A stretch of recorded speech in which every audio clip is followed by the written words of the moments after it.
Watch up it everyone. Inawot na nga ako ng ulan dito, kaya ito nagkakapote na ako. Bakit ba kasi nakakatamad magkapote? Haha. Kayo ba guys, ganun din ba kayo? Tinatamad din ba kayo magkapote kahit alam nyo nang naulan? Ako kasi kahit may konting ambon lang hindi na ako nagkakapote. Okay lang mabasa. Haha. Kaso dito medyo malakas na ang ulan. Bote na lang dito, may nasilungan ako para masuot ng aking mahiwagang kapote.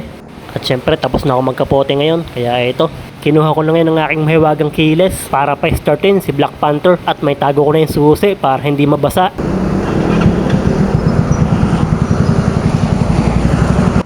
At nang mapandar ko na nga si Black Panther, tinago ko na yung susi at ready na akong umalis. Ang angas naman ng tunog nun. Grabe, ang lutong ng tunog. Napakaangas. Paano guys, tayo na. Let's go! Salabungin natin ang malakas na ulan.